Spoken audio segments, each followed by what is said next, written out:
Hello and welcome to The Property Show. I'm Andrew Montlake and with me is my co-host Louisa Fletcher. We're here to talk about all things property.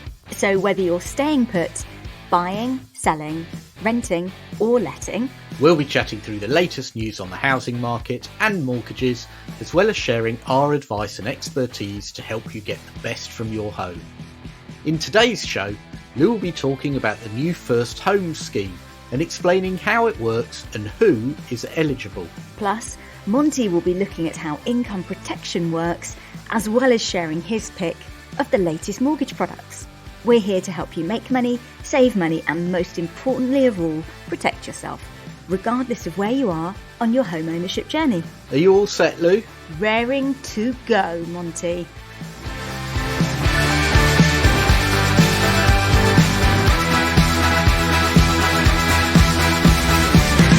Hello, Lou. You're raring. I'm revving. I can hear you revving from here. How you doing? Do you know what? I'm hot today, and I'm not moaning about it as most Brits do, because we love to moan about the weather. When it's too cold, it's too cold. Oh, I just need some sunshine. Then as soon as the sun comes out, oh, I like warm, but not this warm. But anyway, no, it's very nice. But again, we're in our podcast studio. Yep, we're indoors. We're indoors. But I'm going to do burgers on the barbecue tonight. So I'm very excited. Sounds so good. Oh, yeah. What about you? Good. How's your week been? Yeah, good, thank you. Ask me what we've been doing today. Lou, what have you been doing today? Been looking at houses, Monty. Have you? Yeah. Ooh, you. Yeah, that's half really an hour interesting. Moving house. Yeah. Wow. Yeah. So how many did you look at today? We saw 2 today. Were they nice? They were very lovely, although they weren't quite right. So, okay. You know, we've taken a dose of our own medicine, and we've got our list of things that, you know, the have-to-haves and the nice-to-haves, and one was very close but not quite. So we've decided to move on and look at some more. And are you, like the advice you gave everyone in a previous episode, willing to compromise? Well. See, I remember. Yeah, you remember that. Yeah. So yes, we have compromised because the properties we looked at today are not in our first choice of location. So we're looking at if we can find the right sort of property in a slightly different location. So we are working to that theory. But so it's been a bit of a property-tastic day, really. Yeah. So, you know, property work all week and then going and looking at houses on a Saturday. Yeah. So when you go around the houses with the agents, do you actually tell the estate agents what you do for a living when you're viewing them? I try not to. Not for any reason, but just because I don't want to put, to do it. I'd have thought they'd recognise you anyway, Lou. It does being happen. Like a famous it does happen personality. Because of course you have to kind of register and give your name. Yeah. And when I registered with an estate agent last week, who was very, very lovely, and I gave my name, and the lady said, "Oh, that sounds very familiar." And then you could hear her typing, and then she went, "Oh, it's you," and I went, "Yeah, it's me, but it's okay. It's real. I really do need a house." Yeah, they probably think you're just doing an investigation. Yeah, or something. so you do have to kind of, say, no, it's not that. It's not research. It really is a house. So, yeah. But anyway. So how are you finding it? Just the whole process generally? So I think like anybody else who would be listening to this, if you're trying to move house at the moment, there just isn't a lot to choose from. And being in the industry doesn't make that any easier. Before anybody sort of stops and says, "Oh, but you're in the industry, you must know loads of people and you're probably getting first choice of properties," I can assure you that's not happening. It's not how it works. So, it is difficult. And the one thing that I have noticed is, whereas previously people are very, if somebody comes along who's the right kind of buyer, they will genuinely sometimes say, "Okay, fine, if you need to move quickly," as the seller will move into rented to kind of break the chain. Right. And that's really not happening at the moment. So where things are now, I was actually speaking to our conveyancer in the week, and he said that it's not uncommon for transactions to have up to 15 properties in the chain. That is amazing. Now, I heard that as well. from someone who said the length of chains is so long now. Yeah, because nobody wants to go into rented because there's nothing on the rental market to rent either. So they're kind of having to kind of stay in the property until they find. So for all of these reasons, it's I'm under no illusions. It may take us a while to move. So, but hey, if me kind of sharing this stuff helps other people feel less frustrated, I'm because if I'm finding it tough, how does everybody else cope with it, right? Well, yeah, maybe you can do a little diary section for us. Yeah, I think I may well do that. About how it's going, and you're hitting your head against a brick wall when you see things so overpriced.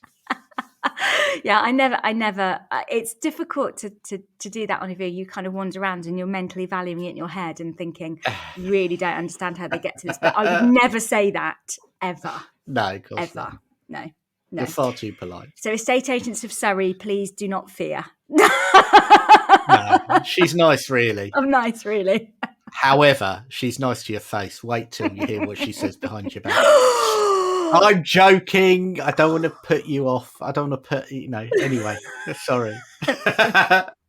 You're always nice about estate agents, actually. Actually, I do try to and be. So am I. Actually, there's some very good estate agents. Yeah. But it is a tricky time to be a buyer, though, isn't it? It is. Regardless of how much money you've got to spend, I think the majority of people would say it's very difficult to find the right property. But there is a glimmer of hope for first-time buyers this week, in fact.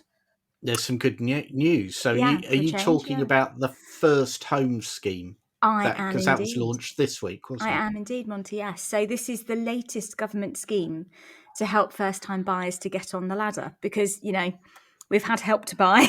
I like the way you said the latest government scheme. Yeah. I could almost hear you rolling your eyes as you said that. Yeah. But, this one's a little bit different to where we've been before. Go on then. So tell us what's different about it and how it works. So it's aimed specifically at key workers. So this is the likes of sort of NHS staff, emergency services, and existing local residents who would like to buy in the area they're currently working and living, but would struggle due to property prices. And effectively, the scheme means that where a new build development is being built, a proportion of those new homes would be sold at a discount to those who qualify for the scheme. And the discount could be anywhere from 30%, so that's the minimum discount you could expect, up to 50% off the market value of the property.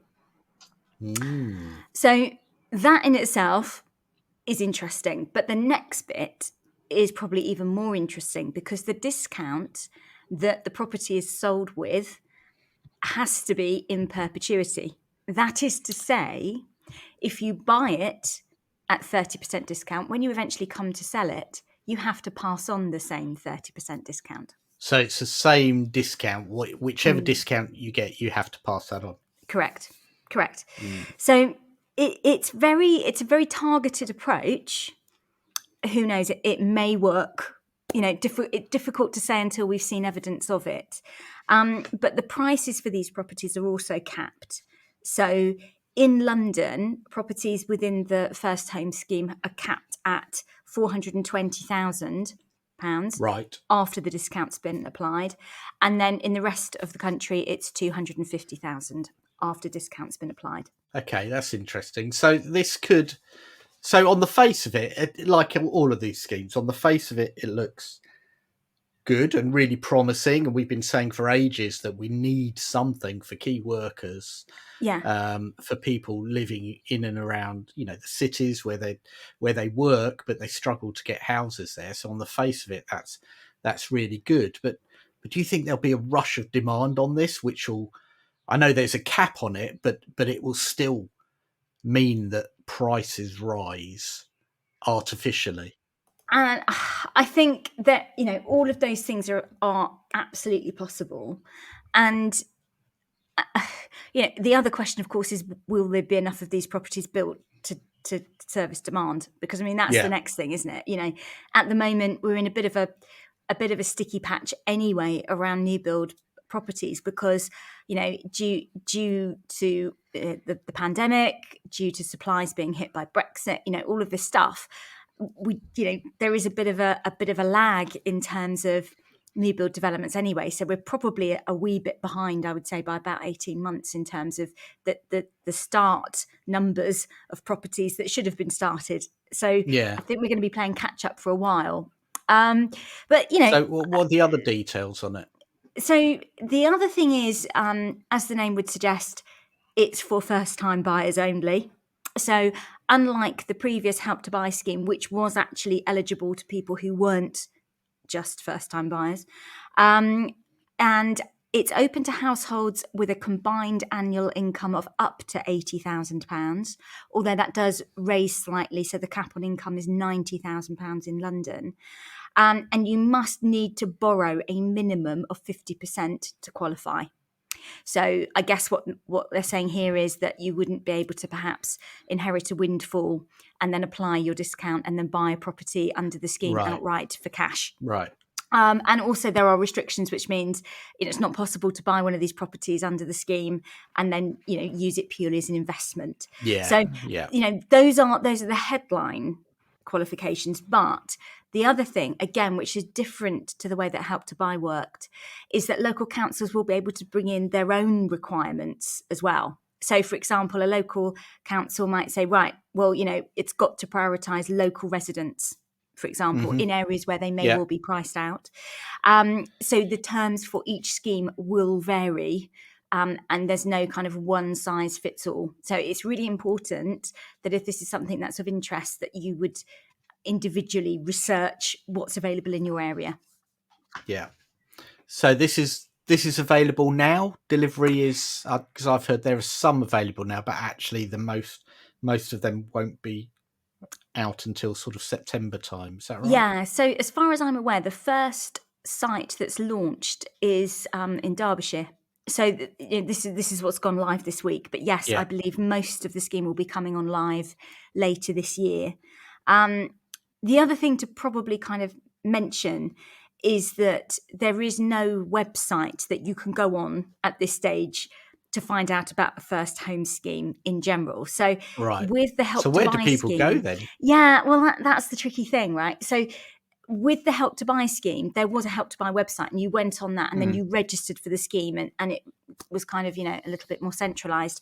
It's a question of checking with the new home builders in your area if any of the units on their developments qualify under the first home scheme. So you need to do a little bit of your own legwork.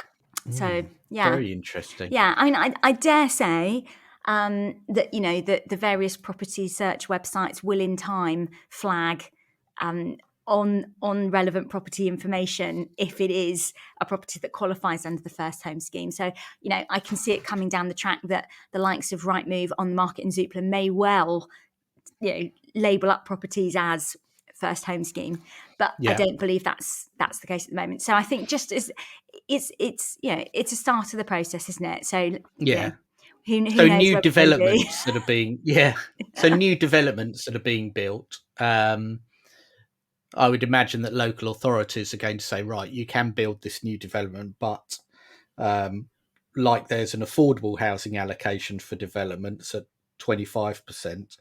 There'll probably be further provision that sets the percentage of the allocation that must be first homes then. Yeah, correct. That's as I understand it. But it does vary between councils. So that's the factor that So it's been interesting to follow the because obviously mortgage lenders are really important in all of these. And just from the information that I've heard, I have heard that around about 27 lenders have expressed an interest. Okay, that's really encouraging. On this, which is good. There's a few questions around, stuff that lenders has to be aware about, like their capital adequacy and how they lend and etc. But as far as I can see, there are 7 lenders, including Halifax, Leeds, Nationwide, and Newcastle, who have all said that they'll they'll agree to provide 95% loan to value mortgages on first homes already. Good. So it looks like lenders are going to come to the party on this. I guess one of the issues is around valuations. I was going to ask you, how does that work? Yeah, well, I think that's something we've raised and asked a question, actually, is how are they going to value it? And then not just that, will there be an impact on adjacent properties of the same build property type? It's a tricky one, isn't it? It's quite an interesting one. Sometimes there can be some unforeseen consequences around stuff like this, but I guess like any scheme, it's, you know, the devil will be in the detail when it actually comes out. We actually start to see things going, but it is. I think it's good, and I'm always quite cautious around the government schemes, but I do like to see something that is constrained that will help people like key workers. That was what, you know, for me, I just felt, you know, these are people that out of necessity, they can't work from home. They have to be near to a town or a city centre, right. and are generally the most impacted by gentrification and rising house prices. So anything that helps that particular cohort of buyers, I would always support.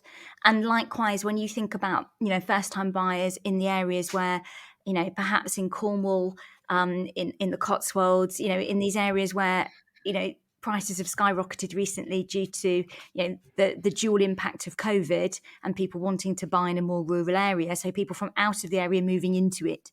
And also the fact that a lot of people are buying and investing in staycation properties, you know, holiday homes in the UK, because they can see a rising demand. But that is making life really difficult for the poor first-time buyers who actually hail from that area. You know, they're born, bred in the area, probably work in the area, but then outpriced from getting on the property ladder. So I do think that this is very well intentioned and targeted to help those specific people. I just really hope that the opportunity to help these people is fully capitalised by those who can. Yeah, would good. be Totally my agree. view. Well, good summary there, and like all of these schemes, we'll come back and see how they're working in practice. Yeah. It's going to be There you good. go. Fingers crossed. Thank you very much. Just a reminder, you're listening to The Property Show with me, Andrew Montlake, and Louisa Fletcher. Now, Monty, we were chatting the other day about income protection, weren't we? We were, actually. Having one of our random chats. Yeah. And I said that I thought the things that you and I were chatting about would actually be really great to share with our listeners, because I don't feel that enough people understand why income protection is so important. Yeah, it's really interesting, and how we got onto this. The Association of Mortgage Intermediaries, an organisation who looks after, obviously, mortgage intermediaries and for the good of the mortgage industry, of which I am chairman. Actually, last year, before I was chairman, did a really, really good piece of work around looking at mortgage protection and income protection and all the insurances that you need to really understand why things like income protection actually aren't bought as much as they probably should be. Yeah. And it actually, some of the stats that came back were quite stark. It said that less than a third of UK adults can correctly identify what income insurance is. Wow. And how it works. Okay. And even more so, 57% of consumers don't believe the claim statistics. So the fact that actually insurers are saying, look, if you take out this insurance, don't worry, we will pay out. Almost 60% of people think that actually, no, they don't. I mean, wow. I mean, and it's quite scary because, you know, particularly with the pandemic, what we've seen is that, you know, the average UK household just doesn't have the rainy day fund to you know, to cope with all of their household expenses and, you know, put food on the table for much more than a month. You know, so you know, and that's really quite serious, because in the context of, what happens if, would the normal family be able to pay their mortgage or their rent bill? Because I think there seems to be a common misconception, and I don't know how you find this, Monty, but there's a common misconception that, well, I'm a tenant, I don't pay a mortgage, therefore I don't need income protection, when actually probably it's even more valuable if you're a tenant than it is Well, you own your own it's home. really, it's really interesting. And there's a quote from Andy Walton, who's a guy who works at Mortgage Advice Bureau. And he said the most valuable thing we can insure is not our house, car or possessions, but ourselves. Yeah.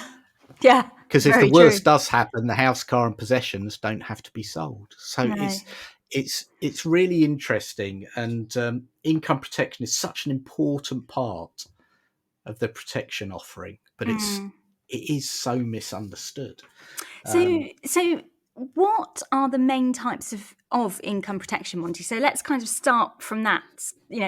What are the different types of protection that somebody could take, and why do they differ, and how do they differ? So the one that everyone knows obviously is life insurance. That basically pays an income to your family, to your surviving children, if you write it in trust, when you die, and that's pretty straightforward. Then you have So forgive me. So I know this sounds awful, but just to kind of make it really, really clear, so that doesn't benefit the person taking it out. It benefits their family in the event that the worst happens, right? Yes, because that person sadly is no longer here.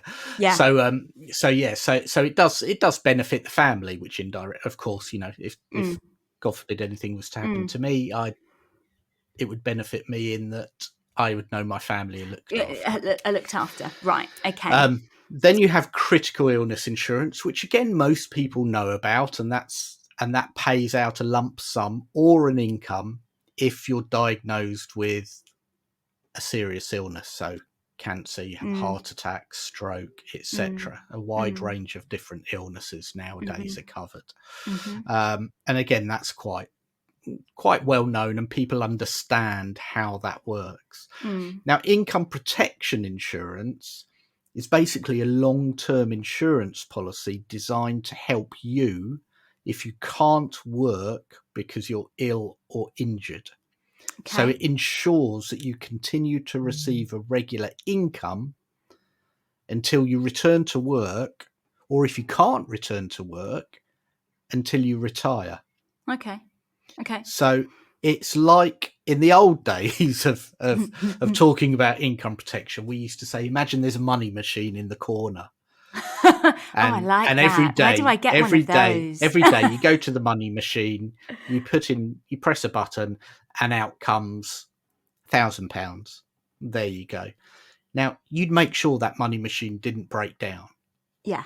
You'd insure it, you protect it. And that's basically you. Yeah, that's so when a really you go good way out of to looking at it. work, Yeah. I know that actually if I go out to work, if I do my job right, I get paid at the end of the month. Yeah. Every single month. If I can't do that, then I don't get that income. And some employers are really good, and they will pay you for up to 6 months potentially, if you're really lucky. But some employers are not so nice, and they wouldn't cover you. So it's really important that people start to look at this type of protection that protects the income you get in. Now, it won't protect 100% of it. It will protect part of the income. So normally between about 50 to 70%. So enough for you to still meet your important bills. I was going to say, so it covers the mortgage. bills, right? Yeah. And it basically pays out until you can start working again. Okay. And not only that, it pays out if you then go back to work and you keep your payments up, it can pay out again. Because I think that's so it can pay a lot out of people more than don't once. realise that. A lot of people think that once you've made that first claim, that's it, you're not going to get any more. But what we're saying here is, no, that's not the case, providing it meets the criteria. No, it's not the same as critical illness, which pays out a one-off lump sum. So it's it's a very, very, very valuable piece of protection. And actually, the stats are that that you're probably more likely to claim on an income protection policy than you are to actually claim on a life insurance policy. Interesting. So why do you think people don't take out some form of protection on their income? Why is it that people have this, do you know what, I won't bother? I mean, I know, and you and I have spoken about this, I had a serious illness a few years ago. I ended up taking 18 months off work. Had I not got income protection cover, although, my employer at the time was amazing and fantastic, I would have really struggled financially. So I'm a big advocate of it because I've benefited directly from having such a policy in place. But even I kind of, there was that slight hesitancy to do it because, it's money every month, isn't it? And, but the way I kind of rationalized it to myself was, well, it's less than my Sky subscription. It's exactly. A few takeaways a month kind of thing. That was how I processed it. But do other people see it that way? I never know. Do you know what? That is such a great analogy. And although I'm not sure I could live without my Sky subscription, especially in the football season, that's what's the average Sky subscription? 70 quid a month, 90 quid a month, 100 quid a month. I think mine was about 90 quid at the time. I think my Sky subscription was about £90 at the time because I obviously don't take the football stuff. But yeah, so in my head I was kind of like, well, I'm paying this to have a few more channels to watch. Why would I not pay something similar to protect myself in the worst case scenario? And thank goodness I did. Hopefully it is money down the drain. But you can't look at it like that. It's something that's, we all, I'm sure everyone listening knows someone who has sadly either had a critical illness or was unable to work for a bit and, has had some mental health issues or a bad back. How many times does that keep people off work? That type of thing. And according to the ABI, 1 million workers a year find themselves unable to work due to a serious illness or injury. Wow. And it shouldn't. So this type of insurance shouldn't just be dependent on if you have a mortgage. If you pay rent. Well, your landlord's not going to be as understanding as a mortgage lender will be. Correct, because a mortgage lender, in the worst case scenario, I'm sure they would be sympathetic to either reducing your payments or going to kind of a mortgage lenders payment have holiday come a or long way over the last few years, and they do have a duty of care. So if there is a situation like that, a lot of them do have areas they can help. I remember, I think it was Nationwide who came out with something for people who had were diagnosed with cancer. Wow. There was help available specifically for that. So lenders are very good. Landlords can be very hit and miss, and I know there are loads of millions of great landlords out there, but there comes a time where they might not be sympathetic or might not be able to be as sympathetic because they have their bills to pay. And I think that the point is, and I know this is, perhaps a difficult thing to hear, but landlords have no duty of care, and one missed rental payment puts you the wrong side of a default of your tenancy agreement. So this is why I'm almost tempted to say, if you're a tenant, it's probably more important that you protect your income than it is if you own a property and pay a mortgage, because you actually are at more risk, technically, of being homeless if your rent isn't paid.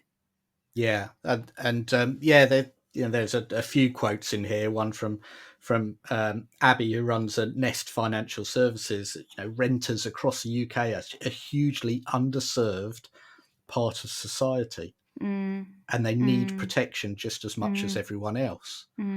So it's really important, and this Amy research has been fantastic in getting a conversation going about how we as mortgage brokers and advisors can really get this across, that this isn't just to sell. We're not just trying to sell something. This is We're trying to protect You're doing your job, yourself, basically. your family, Yeah. and your home. And that's really, really important. And I think sometimes people come to us because they need a mortgage. Actually, they come to us because they want a home. They just happen to have a mortgage. That's a really good way of looking at it. Yeah. But then as soon as so we can talk about the mortgage, as soon as you start talking about protection, sometimes you can see a bit of a barrier come up, as if, what are you trying to sell me? Why do I really need this? You're just trying to earn extra commission? No, it's not about that at all. Part of our job is to ensure not only that you get the home of your dreams, but you stay in it. And that's so important. And I guess that's the message, the takeaway message from all of this, is that whether you're buying a home, whether you're in your existing property, whether you're renting, income protection is something that everyone should be thinking about, because it helps you stay in your home. And that's really, really important. Yeah. And from personal experience, I would have been absolutely, up a gum tree with nowhere to go if I'd not had income protection. So, and I don't sell it, so I'm not here to do a selling job on anybody. But I would really say, if it comes down to having, one night out less a month, or perhaps not as many channels in your Sky subscription, it's one of those things that the first time you set it up, I did mine on direct debit. You just budget for it, and then you just never know. Know. I was 34 when I had to claim on my protection policy. Wow. Yeah. So I'd been running half marathons, doing all sorts. I thought I was flameproof. It turns out I'm not, but that's the thing. No. So, and I guess I always say this to people: if it can happen to me, it could happen to anyone. Yeah. But I got through it. I'm here to tell the tale. There you go. So there you go. You're a walking advert. I am. Well, kind of. Yeah. So there you go. And we maybe we'll cover some other protection issues over the coming weeks and months. But I thought that was quite important. No, I think I actually find that quite interesting. It's a good one to share, and I think it just highlights that importance. So we're nearly out of time again, Monty. You know that, right? It's flown today. We are. I know. It's nearly time for my pina colada flavoured lolly that's sat waiting for me. Have you got a pina colada flavoured lolly? I have, and I'm very excited about it. I'm not going to lie. But before I get into that, so any mortgage picks? I've lost them in my pile of paper. It's in the excitement. It's in the excitement and the passion of talking about income protection. I've genuinely lost them. But I mean, overall, while you're finding your bit of paper, it's okay. Luckily, I know them anyway. Well, yes, because you're very clever. In terms of what's interesting, and is that for the first time in ages, we have rates again below 1%. No. Yes. So Platform have a 2-year fixed, no less, at 0.95%. Wow. Nationwide and TSB both have a 2-year fix at 0.99%. Wow. So you can really see that lenders are starting to think about their share of the market. And, I mean, that's it looks like proper the headline rate wars stuff might be coming. Yeah. So what sort of deposit do you need to have to get hold of a rate like that? 40% deposit, my dear. Right. Okay. So So for somebody remortgaging, that's, if you're remortgaging, if you're remortgaging, or you can get a 5-year fixed out rate now from NatWest at 1.17% for 5 years. So it is extraordinary. Barclays have still got their great 7-year fix at 1.49, which I really do think is a tremendous rate. It's just insane. Yeah. And we've also seen rates falling again at 90 and 95%. So you can now get what's there then? 2.88% 2-year fix at 90%, or 3.29% 5-year fix. And at 95% loan to value, you can get a 3.49% 2-year fix, or a 3.79% 5-year fix. So, and who are those? So there's some good. Nationwide and digital mortgages by Bank. Okay. So there's, So there you go. really, regardless of how much equity or how small a deposit you've got, I mean, rates are, I can't remember them being this competitive for a very long time. No. There was a short space of time a couple of years ago, but now this is very good, and 90 and 95% rates will continue to drop. I'm sure of it, and it, if you've got 40% deposit, I can't see them getting much cheaper than that. No, I can't actually see it getting much cheaper than that, if I'm honest. But we shall see. Watch this space. We shall see. There you go. Brilliant. Well, thank you very much indeed for that. Thank you, Lee. Do you know what? I enjoyed that one. Not that I haven't enjoyed the others, but I enjoyed that one. So. It's always so lovely to chat. I always learn things whenever we speak during the week, or whenever we come on here and share ideas and stuff. I always learn something. So thank you. Thank you very much. No, thank you. Awesome. It's a mutual appreciation society. But we're really thankful to you for listening. Yes. Thank you for being here. We love having you here. We love having you here. And if... Go on. What are you going to say? Well, I was going to say, do drop us an email, because we would love to hear from you. Yes, do drop us an email. Our email address is hello@property-show.co.uk. So if you've got any property problems or mortgage dilemmas that you think we can help you with, do please get in touch. Yes, and if you like what you hear, please don't forget to give us a rating or leave us a review in your podcast app, no matter which podcast app you're listening on. And if you want the very latest on the property market from the two of us, please give us a follow on social media. You'll find us on Twitter @ThePropertyShowPod. Thank you so much for joining us. I'm off to have my lolly. He's off to go in the sunshine. And we'll see you next time.